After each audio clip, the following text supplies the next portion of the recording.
इस जरिए हमारी कोशिश रहती है कि आपको बिहार झारखंड के साथ साथ देश दुनिया की खबरों से भी जोड़े रखें। इसके अलावा हम लोग बात खेल और फिल्मी जगत के साथ साथ कारोबार की भी करते हैं। तो चलिए शुरू करते हैं खबरों का सिलसिला।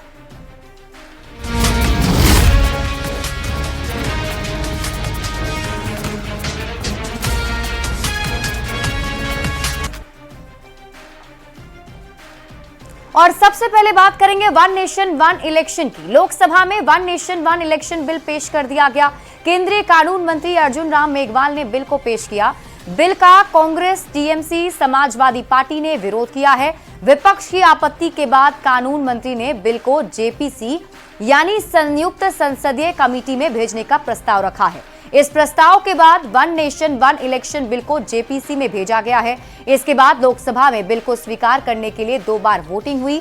बिल को स्वीकार करने के पक्ष में 269 मत मिले, बिल को स्वीकार नहीं करने के पक्ष में 198 मत मिले हैं।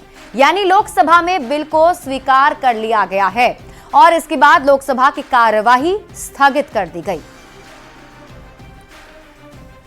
तो आपको बता दें कि one nation one election bill Lok Sabha में पेश किया गया, जिसके तहत बिल को पास कराने के लिए वोटिंग भी कराई गई और बिल के पक्ष में 269 वोट मिले। तो बिल के विपक्ष में यानी कि बिल नहीं लाना चाहिए उसमें जो है 198 मत मिले हैं। और आपको बता दें कि वन नेशन वन इलेक्शन को लेकर क्या कुछ कहा जा रहा है बड़े बड़े नेताओं की तरफ से। तो अर्जुन राम मेघवाल जो कि कानून मंत्री हैं, उन्होंने कहा कि इतिहास रचने का मौका है। तो अखिलेश यादव ने कहा संघीय ढांचे पर बड़ी चोट है। वहीं कल्याण बनर्जी ने कहा है कि एक आदमी की जिद के लिए ये बिल लाया गया है। असदुद्दीन ओवैसी का कहना है कि क्षेत्रीय दलों को खत्म करने की ये साजिश है, इसलिए इस बिल को लाया गया है। तो वन नेशन वन इलेक्शन क्यों जरूरी है, सरकार की तरफ से क्या कहा जा रहा है? कहा जा रहा है कि बार बार आचार संहिता से मुक्ति मिलेगी, क्योंकि हर बार कहीं ना कहीं चुनाव होते हैं, आचार संहिता लग जाता है।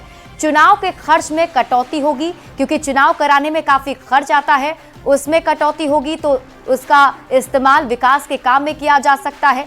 विकास की रफ्तार बढ़ेगी। सरकार का यह कहना है कि चुनाव की वजह से विकास के काम रुक जाते हैं। तो अगर बार बार जो चुनाव होता है उससे दिक्कत आती है, एक बार चुनाव हो जाएगा तो विकास की रफ्तार बढ़ जाएगी।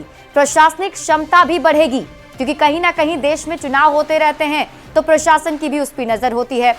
अब एक देश एक चुनाव में तनाव क्यों है, इस पर अगर हम बात करें, एक देश एक चुनाव पर ऐतिहासिक बिल, देश में चुनाव सुधार का ये कदम है। खर्च में कमी, विकास में तेजी आएगी, ये सरकार की तरफ से पक्ष दिया जा रहा है।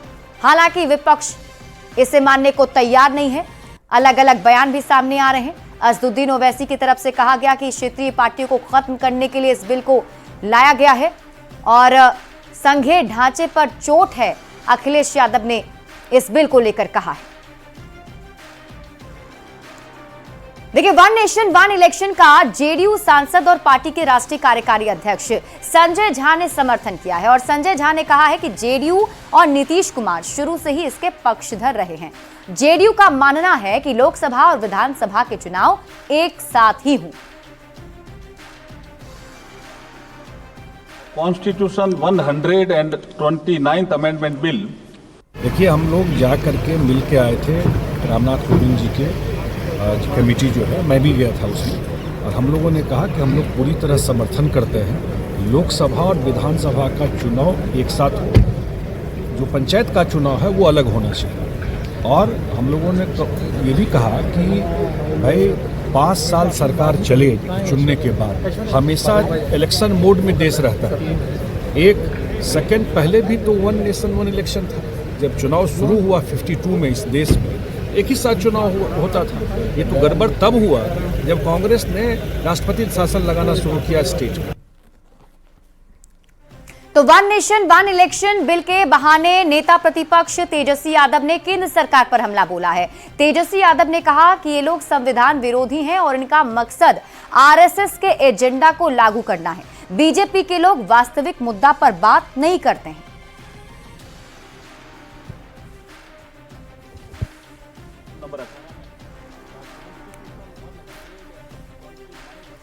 4-5 राज्यों का चुनाव एक साथ नहीं करा सकता। बिहार में एक फेज में चुनाव नहीं करा सकता, उससे क्या उम्मीद की जा सकती है कि वो वन नेशन वन इलेक्शन कराएगा? मैं तो सवाल, बिहार का चुनाव आप लोग भी जानते हैं कि एक बार में ही होता है ना, राज्य और दूसरे राज्य का तो होता नहीं है। जब बिहार का समय होता है तो भी अलग अलग फेज क्यों, एक फेज क्यों नहीं? ये तो सवाल बनता है। तो ये सब देखिए, केवल आरएसएस के एजेंडे को लागू करना है और ये केवल हमसे मैं सीमित रहना चाहते, केवल जो हो यही रहे, मोदी जी रहे। वहीं गृह मंत्री अमित शाह ने इस बिल पर विपक्ष के विरोध को बेवजह बताया है।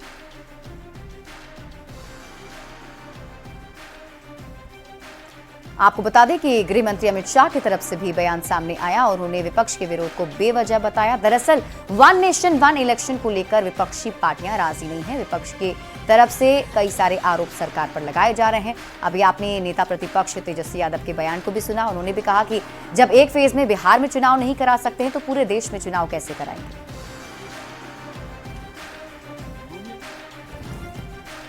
माननीय अध्यक्ष जी, माननीय सदस्य बालू साहब ने कहा कि इसको जेपीसी को दे देना चाहिए।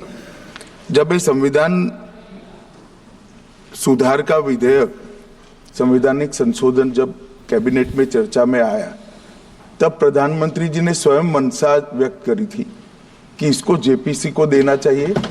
इस पर विस्तृत चर्चा सभी स्तर पर होनी चाहिए। इसलिए मुझे लगता है कि इसमें सदन का ज्यादा समय जाया करे बगैर, अगर मंत्री जी कहते हैं कि इसको जेपीसी को सौंपने के लिए वो तैयार है, तो जेपीसी में सारी चर्चा होगी और जब जेपीसी के रिपोर्ट के आधार पर कैबिनेट इसको पारित करेगी तब भी फिर से चर्चा होनी है। तो मैं मानता हूं कि माननीय मंत्री जी अगर जेपीसी में रखने की इच्छा व्यक्त करते हैं तो यहीं पर एक चीज समाप्त हो जाएगी। और इस वक्त की बड़ी खबर आपको बताएं, वन नेशन वन इलेक्शन के प्रस्ताव पर वोटिंग का मामला